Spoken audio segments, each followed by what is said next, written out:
En el nombre del Padre, del Hijo y del Espíritu Santo. Amén. Estamos en el primer domingo del año litúrgico, primer día de Adviento, y se puede decir con toda razón que la liturgia, además de ser el medio por el cual ponemos en práctica la virtud de religión y damos el culto debido a Dios, es también, esta liturgia o cumple también una función educativa, es decir, tiene como fin formar igualmente al hombre bueno y perfecto según Dios mismo, es decir, hacer de los hombres, de toda la humanidad, algo perfecto. Un hombre perfecto es aquel que se asemeja a Dios hecho hombre, a nuestro Señor Jesucristo. Y entre los casi infinitos, podemos decir así, modos de realizar esta obra educativa, uno de ellos es hacernos conocer los grandes misterios de la fe, hacernos conocer la vida y obra de nuestro Señor Jesucristo por medio de las distintas fiestas que se consideran a través del año litúrgico, solemnizándolas en más o en menos según su importancia. Y esto lo hace por medio, si podemos decir así, de las señales que anteceden estas fiestas, por el tiempo de preparación que establece para mejor disponernos a su celebración. Así, por ejemplo, el nacimiento de San Juan Bautista era precedido de sus vigilias, pero también por las narraciones que la liturgia nos hace, el anuncio, por ejemplo, a sus padres por medio del ángel y dándole un nombre, y del mismo modo con el nacimiento de María Santísima. Señales todas de grandeza, de la excelencia del culto católico y que manifiestan sin duda la sabiduría y preferencias de Dios. Él lo hace todo con orden y sabiduría. Y según esto, entonces, estos principios, podemos entender un poco mejor la grandeza y excelencia de la fiesta de Navidad y de todo el tiempo de preparación, el Adviento. A partir de hoy nos preparamos para la venida de nuestro Señor Jesucristo. Una larga vigilia, una preparación durante 4 domingos, con tantos avisos, con tantas oraciones tan sobrenaturales, tan llenas de esperanza, de confianza, de fe en Dios, a fin de disponernos interiormente lo mejor que podamos. Este tiempo de Adviento podemos decir que es como un eco, un reflejo de la larga preparación que precedió a la venida efectiva del Mesías en la historia de la humanidad. La venida del Mesías fue prometida apenas iniciada la historia de los hombres a nuestros primeros padres antes de ser expulsados del paraíso, y se hizo realidad 4000 años aproximadamente después. Un largo tiempo de preparación, tiempo lleno de misterios, de acontecimientos de todo tipo. El rey David parece ver en ese tiempo prolongado, de algún modo de silencio de Dios en hacerse presente ante los hombres, en socorrer a la humanidad, como que se despierta o pedía que se despertara de un largo sueño después del pecado del primer hombre. Excitatus est tanquam dormiens dominus. Pero esta demora no podemos imputarla a un olvido en enviar al Salvador por parte de Dios, porque de Él mismo son estas palabras que trae el Antiguo Testamento y las pone en los labios del profeta Isaías. Silla oblita fuerit egotamen non obliviscar tui. Primero se olvidará la madre del hijo de sus entrañas que Dios de su pueblo. Tampoco era falta de amor o de voluntad, porque también Él nos enseña por el profeta Jeremías ahora que nos ha amado con caridad perpetua. In caritate perpetua dilexit me, dilexite, ni aún fue una falla de su misericordia, porque precisamente desde nuestro pecado, desde el pecado de nuestros primeros padres, Él nos ama con amor de misericordia y la derrama siempre sobre nosotros más que su justicia, como lo canta el rey David. Miserationis eius super omnia opera eius. Si el hombre en su malicia ha llegado a vivir muchísimas veces y hoy más que nunca fuera del orden de Dios y aún contra la ley de la naturaleza, como nos recuerda la Sagrada Escritura en la historia de las 5 ciudades, la Pentápolis, que fueron destruidas por el fuego del cielo. Sin embargo, no existe malicia tan fuerte, ni poder de los hombres que pueda vencer la sabiduría y el amor infinito, el amor misericordioso de Dios para con ellos. Él lo dispone todopoderosamente en orden al fin, que es Él mismo, y lo hace siempre con suavidad. Aún del mal, Dios saca un bien para los que le aman, y de tal modo que enseña la sana teología que si de un mal Dios no pudiera sacar ningún bien, no permitiría que se haga. Hay en este largo tiempo de espera, en estos 4000 años que se demoró en venir el Mesías, razones de la sabiduría infinita, que en muchos casos son para nosotros un gran misterio. Pero de algunas de estas razones nos hablan los teólogos, los grandes teólogos y doctores de la Iglesia. San Bernardo dice que vino a traer el auxilio divino cuando al hombre le era más necesario, en la plenitud de los tiempos. Y Santo Tomás, el gran Santo Tomás, nos hace ver que este momento no debía ser ni al principio del mundo ni al final de los tiempos. Ni fue conveniente, dice, al comienzo, porque todavía el hombre no se había enfermado y la medicina no se da sino a los ya enfermos. Y estándolo ya por el pecado original, como ese pecado y todos los pecados tienen su origen en la soberbia del hombre, era necesario, dice el doctor Angélico, que fuese humillado largamente y así en esas humillaciones, en esas caídas, viese la necesidad del Salvador, viendo en sus muchísimas miserias que caía por su culpa y también por las tentaciones y toda clase de males que padecía, que solo podía ser curado por Dios.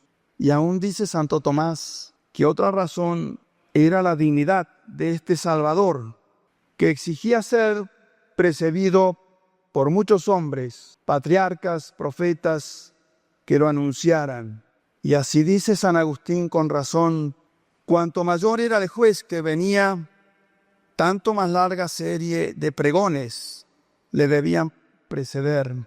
Y no era conveniente que no fuera enviado al final de los tiempos, porque entre otras razones, el Verbo encarnado es Él mismo causa de la perfección humana que debemos alcanzar en el tiempo.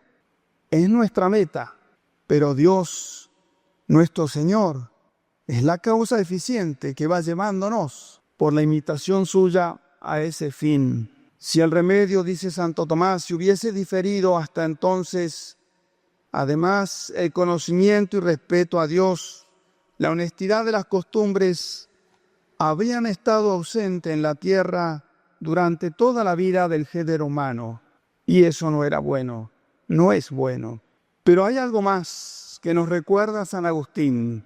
Dios, que te creó sin ti, dice, no te salvará sin ti.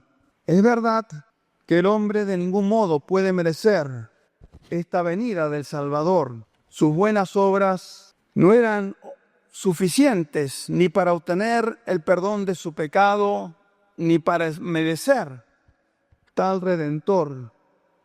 Pero Dios, al crearlo, le había dado el libre albedrío, precisamente para eso, para que por él pudiera elegir el bien, ayudado por Dios. y así encaminarse a su fin, que era Él mismo. Así entonces, no quiso Dios sanar al hombre sin que el hombre le conociera y le siguiera. Si sus obras no podían obligar en justicia a Dios, al menos el hombre, por ese libre albedrío, debía disponerse con grandes deseos del alma y su voluntad suspirar, rogar a la misericordia divina que viniera a salvarse. Para esto era necesario que viera y conociera su gran miseria, su incapacidad absoluta de ponerse por sí mismo remedio y llegar así a conocer la absoluta necesidad del auxilio divino. No existe hombre alguno, dice San Bernardo, que no necesite de consejo, auxilio, amparo. Esta triple miseria, agregaba, es general al linaje humano, y con un poco de cuidado y de meditación, termina diciendo, todos advierten estas cosas, pero ¿cuántos siglos fueron necesarios para eso? Al inicio, la voluntad del hombre estaba impedida de verlo y de producir este querer del auxilio divino, porque la soberbia de su corazón le enceguecía. Su orgullo le hacía creer que se bastaba a sí mismo y Dios no le era necesario. Se creía capaz, como Caín, de construir ciudades sin el orden de Dios. Después, los hombres fueron adquiriendo cierta ciencia. Se creyeron sabios. ¿Cuánto hay de semejante hoy? Y con su ciencia se creyeron ser capaces de poner remedio a sus enfermedades y de alcanzar así esa felicidad que le es innata, que todos buscamos y deseamos. ¿Cómo la iba a buscar? En Dios, si tenía la ciencia. ¿Cómo podía, sí, desear la salud por otro más que por sí mismo?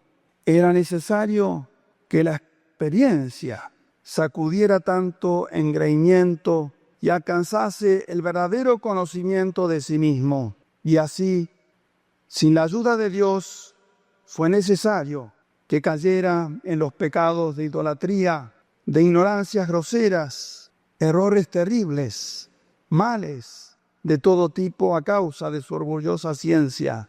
De todo esto habla San Pablo a los romanos, recordándoselos. Se jactaban de ser sabios y se hicieron necios, hasta llegar a transferir a un simulacro en imagen de hombre corruptible y figuras de aves, bestias y serpientes, la gloria debida solamente a Dios incorruptible.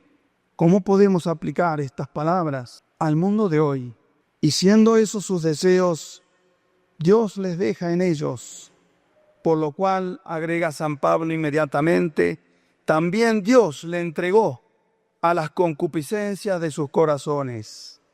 No estaban dispuestos todavía para recibir al Mesías, y Dios le abandonó en su ignorancia y cayeron en las más terribles abominaciones.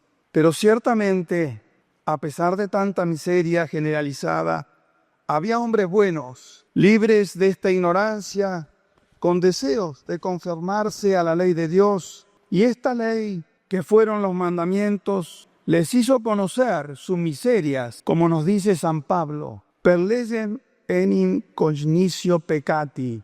Por la ley conocieron el pecado.